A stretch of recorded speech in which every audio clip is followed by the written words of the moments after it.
What's up, it's your boy 360 Jeezy, and in this video right here, I'm basically in the car driving, except no, I'm not the one driving. I'm not driving, sorry, that was a mistake. You just asked because she's driving, you're not driving. Yeah, in the car. It's one of those things. But in this video, I did a transformation. I cut somebody's hair off. He said he had waves underneath. I really didn't believe him, but you guys will be the judge. It's your boy 360 Jeezy. Stay tuned. 360 Jeezy.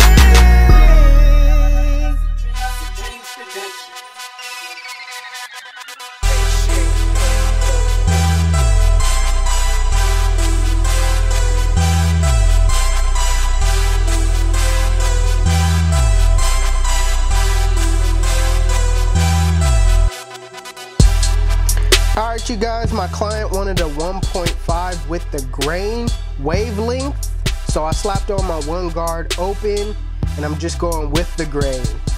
I'm using my Andis Masters because it cuts off hair at a faster rate. I don't like using my fast feeds to cut off a lot of hair at one time because those aren't strong enough to cut down big bulks of hair. The Andis Masters or more of the clipper that you need to cut down more bulk at one time.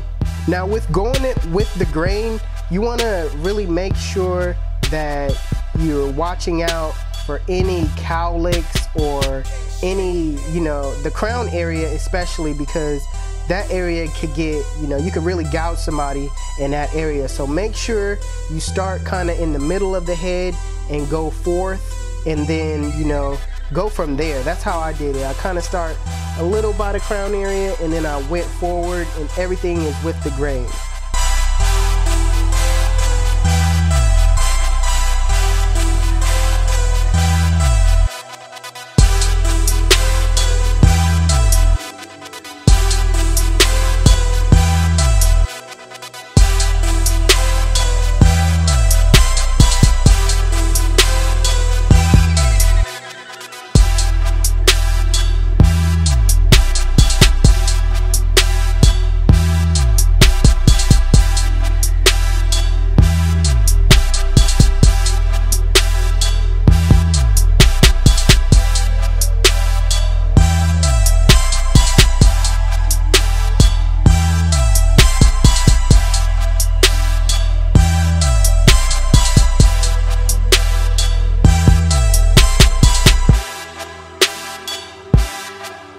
Alright, you guys, first guideline is the bald line, and I'm using my Andis Slimline Pro Li's to set in this bald line. I'm doing it in a kind of a rainbow circular motion. I want my blend to kind of be in that rainbow type shape, so that's why I'm setting this first guideline in that way.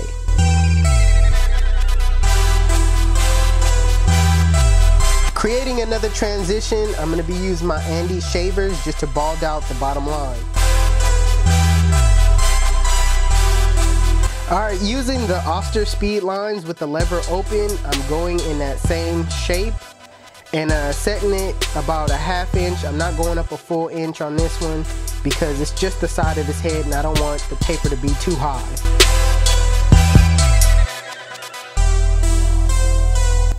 Now with the one guard open, going up another ½ inch, set the guideline in the same way you set the lever open.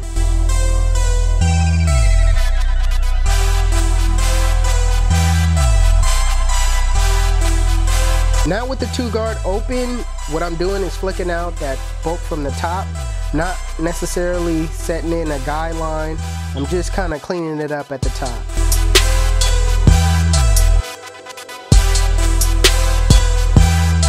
So right here, I put back on the one guard open, and I noticed some bulk at the top that I couldn't get out with the two guard open. So right now I got my one guard open, and basically I'm just cleaning up the work, doing the flick out motion, and just getting that bulk out from the top. Now with the zero guard closed in a flick out motion, you want to flick out that middle line.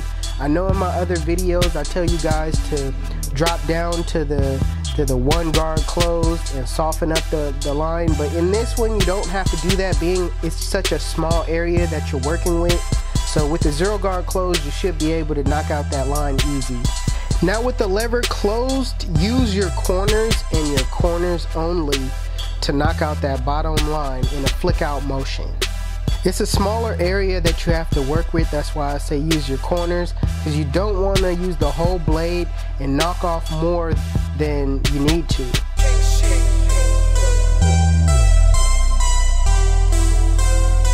So I noticed some areas in the back that's bulky, so I'm going to take my 3-guard open and just do some detail work, knocking out areas that I feel like could blend in a little bit better.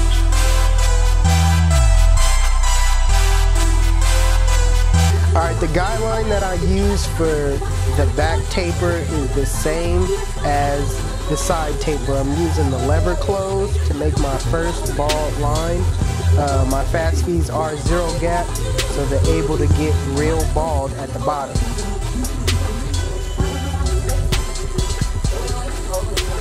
Next guideline is the lever open. I'm going up about a full inch because I want to create a greater transition in the blend. Using the 1 guard open, doing the same exact thing. I'm setting in about a full inch to create a greater transition. Right now I got my 2 guard open, and in the flick out motion, I'm not necessarily creating a guideline, I'm just trying to get everything to blend. Now with the 1 guard open, I'm flicking out that transition between the 1 guard and the 2. Now with the 0 guard open, it's time to flick out that bottom line. Not necessarily the bottom line, but the middle line. Now this process is going to take longer than anything else because you're really trying to get that transition to blend. Sometimes you're going to have to open and close your levers, but you know, for the most part, it is the 0 guard close that knocks out this bottom line. Now with the lever closed, it's very, very light, okay? Knock out that bottom line. Alright you guys, I showed you the back and the other side, so I'm not going to show you this side, I'm just going to speed this side up.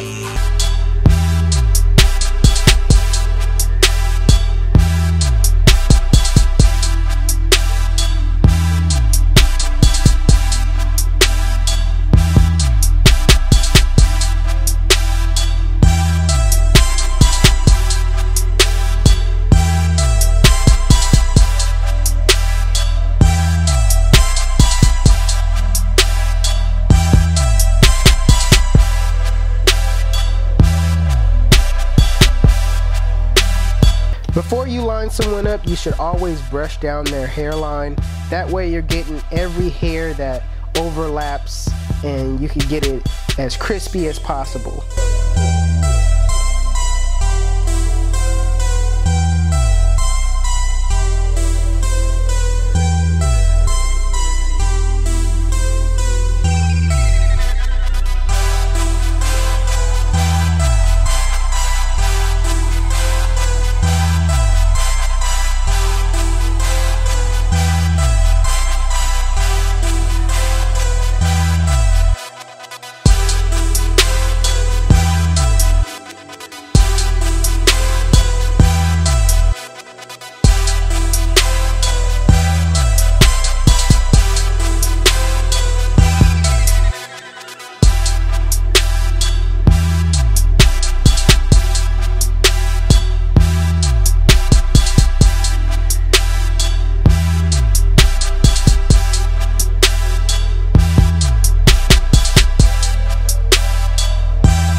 Alright, every waver or a person with waves deserves a freehand trim at the end of the cut. You know what I mean? That gets all the hairs at the top that's loose, that's all the frizz at the top that's sticking up. You know, this lays the hair down, and this is how you give a good finish cut.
YouTube, this is the cut, and if you like it, please give it a thumbs up.